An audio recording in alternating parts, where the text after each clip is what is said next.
김현수 작가가 마음이 아팠구나. 세상에 상처를 많이 입었다는 생각이 들더라고요. 개인적 상처가 아니라 세상의 아픔을 많이 겪었다는 생각이 들었어요. 아픔을 주게 한 사건을 크게 두 개로 이야기할 수 있을 것 같아요. 이 책을 보면은. 하나는 14년도에 있었던 세월호. 또 하나는 그리고 팬데믹.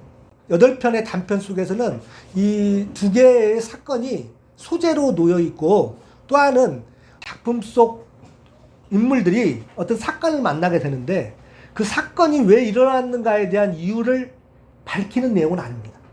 그보다는 일단 사건이 일어나면은 내 그 사건 속에서 어떻게 그걸 받아안고 어떻게 살아갈 것인가에 대한 이야기가 주로 나왔습니다. 그래서 이 8개의 작품 속에서는 각각의 인물이 각각의 다른 사건을 접하게 되고 거기에서 버티고 또 삶을 어떻게 살아갈 것인가에 대한 이야기가 나온 것 같습니다. 이 세 가지의 관점으로 읽으려고 했거든요. 이 세 가지의 관점은 이 8가지의 작품에 어느 정도 공통성이 있습니다. 근데 이 공통성이 어느 데는 좀 강하게 잡힌 작품도 있고 좀 약하게 잡힌 작품도 있습니다. 첫 번째는 뭐냐면요. 이 우연한 세계. 우연히 나에게 닥쳐온 어떤 세계가 그들을 삶의 그 끝까지 밀어붙이는, 그래서 그 낭떠러지 그 끝까지 밀어붙이는 이런 세계에 살고 있는 사람들의 이야기다.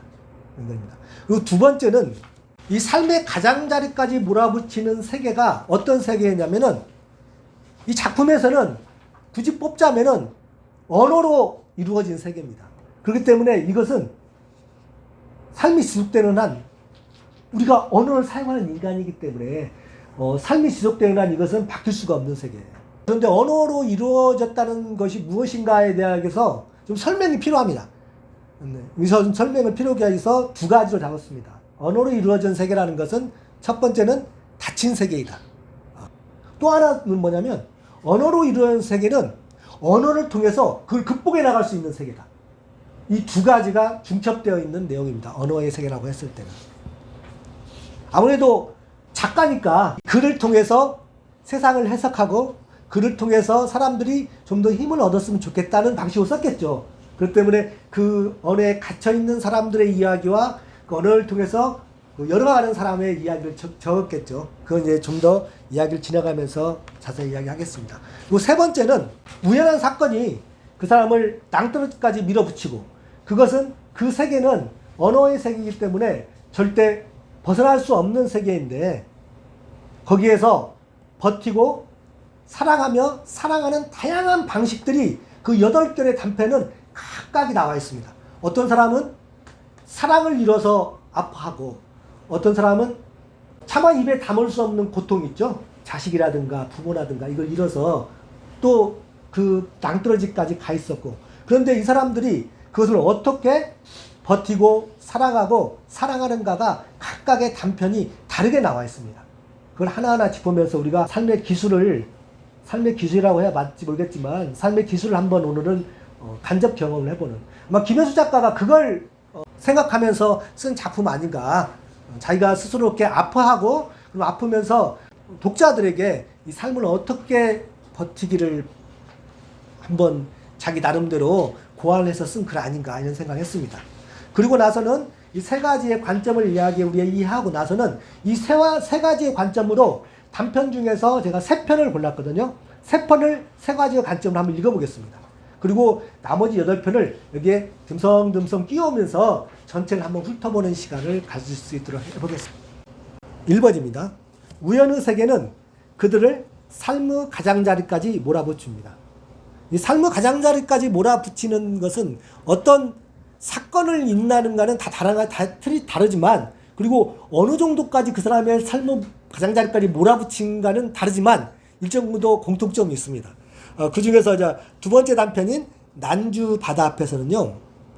정현이라는 인물과 은정이라는 인물이 나오는데요. 정현이라는 인물은 글을 쓰는 사람입니다. 은정이라는 인물과 대학교 때 같이 학교를 다녔었는데 이제 군대도 갔다 오고 자기는 계속 글을 쓰는데 어느 날 섬의 중학교에서 초청을 요구합니다. 강연 초청을. 팬데믹 시기입니다. 거기서 중학생들에게 이제 강연을 하는데 가장 강연이 어려운 게 중학생이라고 하지 않습니까?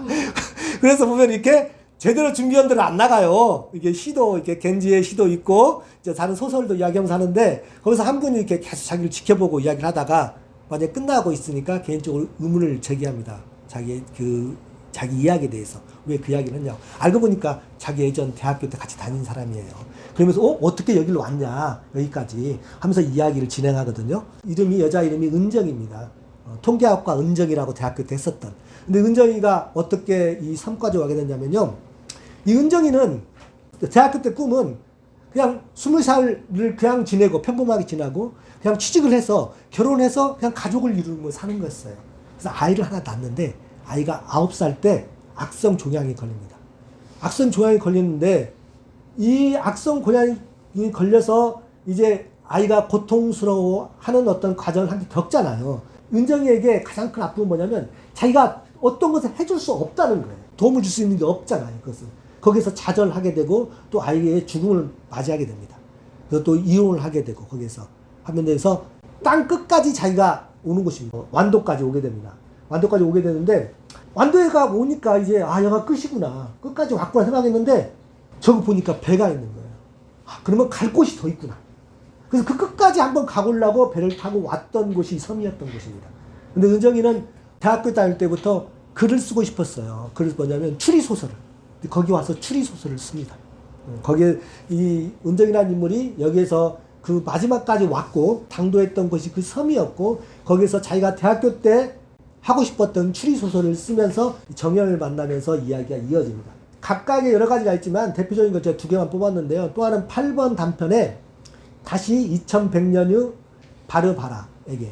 이 바르바라는 세례명이라고 합니다. 굉장히 낯선 세례명인데 손주가 출판사에 다녔던 출판사입니다. 출판사에 다녔던 손주인데 할아버지의 녹취록을 삶의 녹취록을 해가지고 책을 펴내려고 했는데 이 책이 출판사에서 받아주지 않아요. 처음에는 삶의 어떤 지혜로움을 젊은이에게 전하는 걸로 하려고 했는데 녹취록이 그 흐름대로 가지 않았기 때문에 이렇게 출판이 안 되거든요. 노인분이 이제 숙환으로 거의 돌아가시는 분이 되고 정신을 가끔 놓치도 되는데 그때마다 바르바라를 외치는 겁니다. 바르바라야, 바르바라야. 자기 손주가 그 말을 듣고 아버지에게 그 말을 듣고 녹취록을 다시 다 한번 점검합니다. 특히 바르바라가 누굴까? 그래서 녹취록을 보니까 바르바라가 누구냐면 할아버지가 지금까지 이야기하지 않았던 자기 막내 동생이었어요. 막내 동생이었는데 이제 수녀가 되려고 하니까 수녀원에 같이 있었습니다. 신부들과 같이 있었는데 북한이니까 그때 45년도 이후니까 바로 이 종교적 탄압이 있었겠죠. 친구들도 다 잡혀가고 이런데 담당자들이 왔을 때 이 할아버지가 15살 여동생에게 그때 하지 말아야 되는데 걔를 노출시켜요. 야 빨리 피해 이렇게. 피해다 하니까 그게 바로 그 북한 경비를 하는 사람들에게 눈이 집중되지 않습니까? 그러면서 어떤 사고가 있나 갖고 죽습니다. 물론 그 자세히 나오지 않아요. 근데 충분히 그로 인해서 죽었다고 추측할 만한 것이 나옵니다.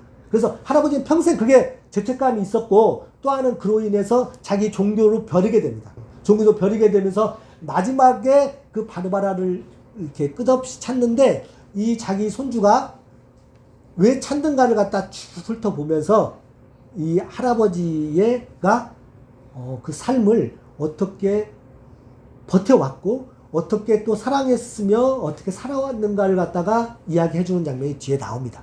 이것뿐만 아니라 이 8개는 다양한 것이 나와 있거든요. 단순한 연인과의 이별하는 것도 나오고 또 아까 말씀드렸지만 세월호와 겹치면서 또 이야기도 나옵니다. 이게 첫 번째 각각의 우연한 세계들이 그들의 삶을 몰아붙이는 장면은 모든 8개의 단편에 있다는 이야기고요. 그다음 두 번째는 이 삶의 가장자리까지 몰아붙이는 세계가 언어 세계이기 때문에 삶이 있는 한 지속되는 세계입니다. 그럼 이제 언어의 세계라는 것을 좀 이렇게 이야기를 해봐야 할 것 같습니다. 먼저 첫 번째 단편인 이토록 평범한 미래에서의 이야기입니다. 소설가로서 나는 예언의 내용보다 그 형식이 언어야만 한다는 게 더 흥미롭다. 이 1999년도에 90년대 중반 초반까지 많은 사건이 한반도에 있었습니다. 시랜드 참사, 20여 명이 죽었던 시랜드 참사, 그리고 성수대교가 붕괴됐던 사고, 그리고 IMF 이것이 동시에 있었는데 그때 이 작가의 말에 의하면 이 책에서는 뭐냐면 그렇게 많은 사건이 있어서 그런가 모르겠지만 사람들은 비관적이게 되고 또한 어떤 예언을 바란다.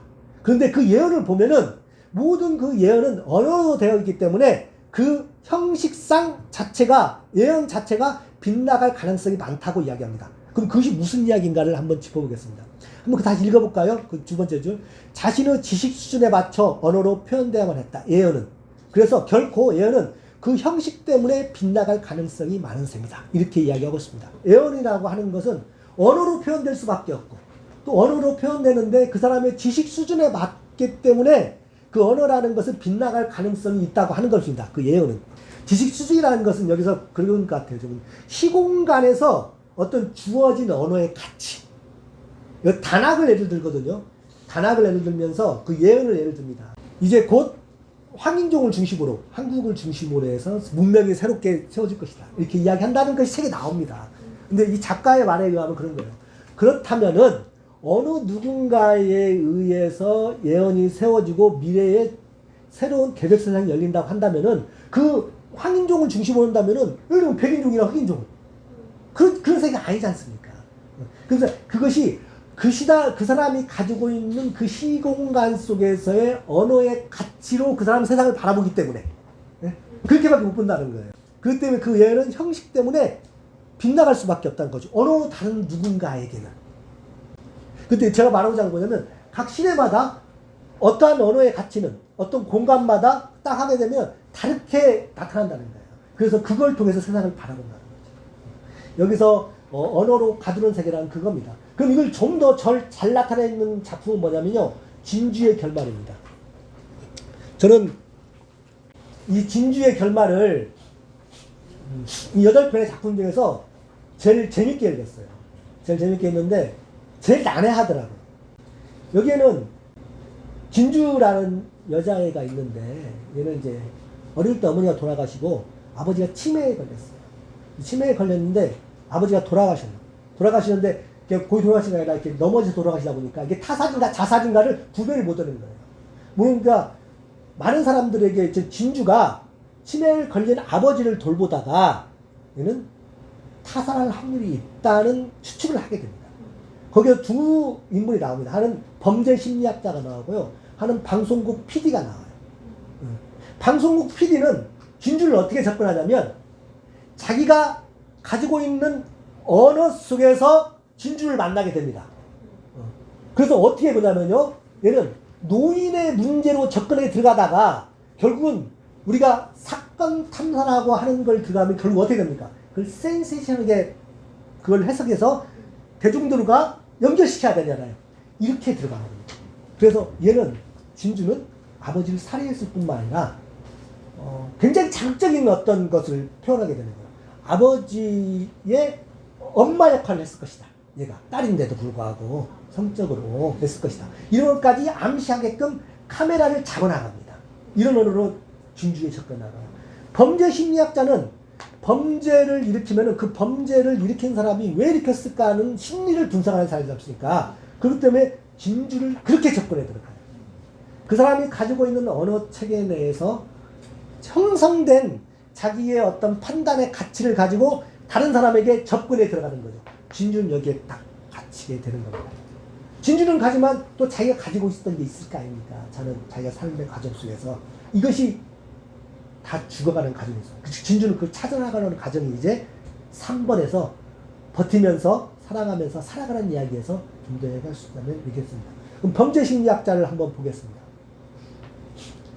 나의 의심은 사람들이 흔히 진심이라고 말하는 그 마음의 무게를 재는 저울이다. 나는 인간을 연민한다. 모든 인간은 언젠가 죽을 수밖에 없는 존재다.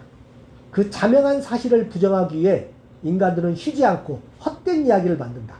그 임시방편의 이야기에 짐승 같은 게 있을 리 만무하다. 그래서 진주가 끝없이 이야기하는 것은 그 진주의 이야기를 들으려고 하는 게 아니라 이 사람은 인간이라는 것은 자기를 보호하기 위해서 헛된 이야기를 만든다는 경험이 있어요. 범죄 심리학. 그리고 그걸 학문적으로 그걸 공부를 했어요. 그 때문에 그 사람을 보면 그렇게 해석이 되겠죠. 이것이 언어가 인간을 가두는 세계라고 저는 해석할 수 있는 부분입니다.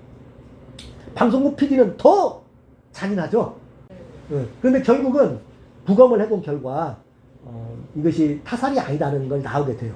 나오게 되는데 그러면 범죄심리학자는 이것이 하나의 증거물로서 자기가 생각하는 데서 큰 영향을 미치는 거지 않습니까? 생각을 바로 바꿔요. 방송국 PD는 바꾸지 않죠. 진주가 자기가 살던 집을 불지르거든요. 그 불지르는 것에서 또한 진주와 연계시키면서 또 하나의 자기 해석을 하려고 방송을 잡아나가는 겁니다. 방송국 PD 보겠습니다. 줄침부분입니다. 대부분의 분량이 치매에 걸린, 처음에는 노일 돌봄 문제로 이야기하겠다고 해놓고는 대부분의 분량이 치매에 걸린 아버지를 학대해 죽음에 이르게 하고 방화까지 저지른 페루나로 유진주를 묘사하는데 할애되어 있었다. 이 부분입니다. 그러면 언어는 그래서 누군가를 가두는 세계입니다. 그래 또 하나는 뭐냐면 언어는 이중적이에요. 또한 여러 제끼는 힘도 있습니다. 언어에게는. 뭐 여러 제끼는 힘이 어떻게 나타나는가를 이제 단편 난주의 바다 앞에서 이야기해 보겠습니다. 난주의 바다는 은정이가 아까 정영과 은정이 처음 이야기했지 않습니까? 근데 이제 간 바다가 예전에 천주가 처음 들어왔을 때 박해를 했을 때 1800년대 박해를 했을 때 이제 한 가정이 이제 멸문지화에 놓여가지고 엄마가 이제 노예로 팔려갑니다. 제주도 가게 되는데 아이가 같이 갑니다. 아이가 갓난아기가 왔어요. 전설에 의하면은 거기서 그 섬에서 아이를 놓고 엄마만 떠나요. 아이는 같이 노예로 산다는 것을 엄마가 받아줄 수 없기 때문에 아이는 그 말에서 누군가 키워주길 바라면서 떠나게 됩니다. 그게 전설의 내용이고 그 섬에 가면 편말에 적혀 있는 거예요. 근데 난주는 이 이야기를 바꿔버려요. 왜냐면 자기가 삶을 자기도 그 끝까지 왔잖아요. 마지막 끝까지 섬까지 왔잖아요.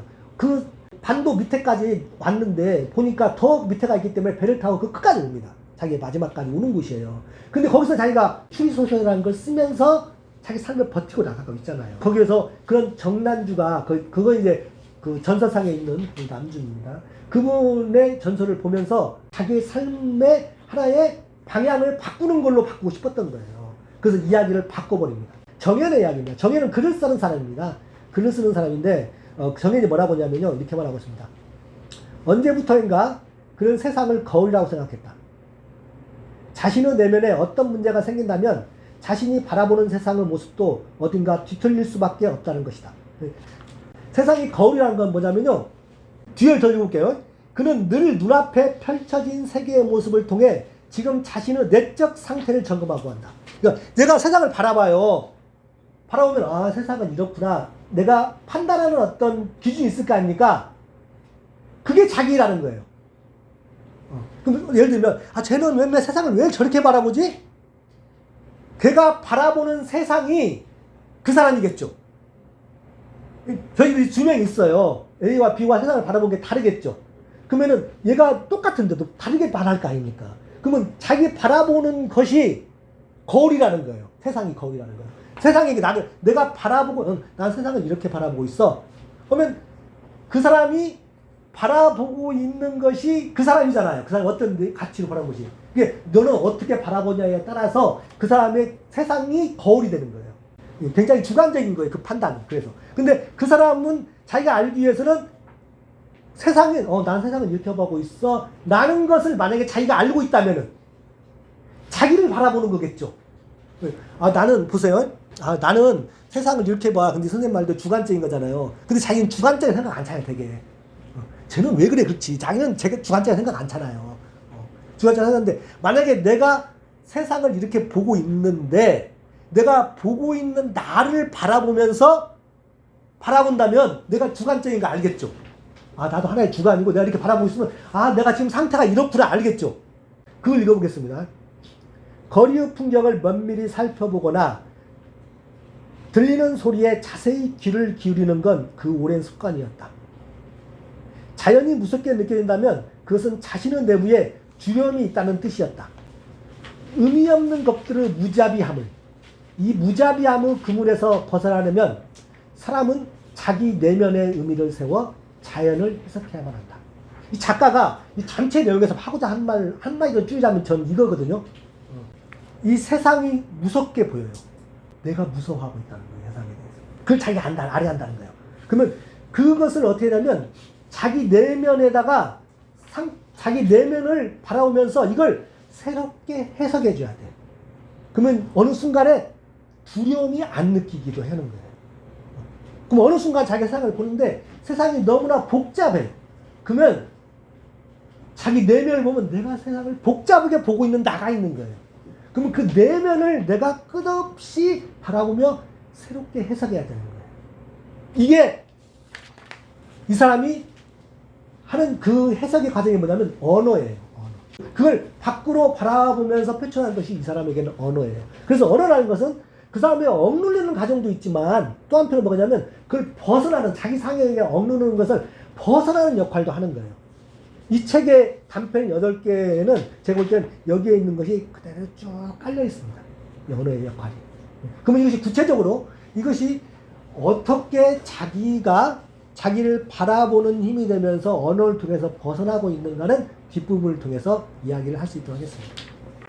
그 다음에 세 번째입니다. 세 번째는 버티며 사랑하며 살아가는 다양한 방식들.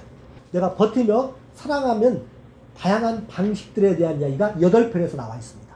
8편 중에서 제가 3편을 골라서 1, 2, 3번의 관점으로 3편을 훑어보고 여기에 나머지 5편들도 살짝 끼워서 이야기를 해볼게요.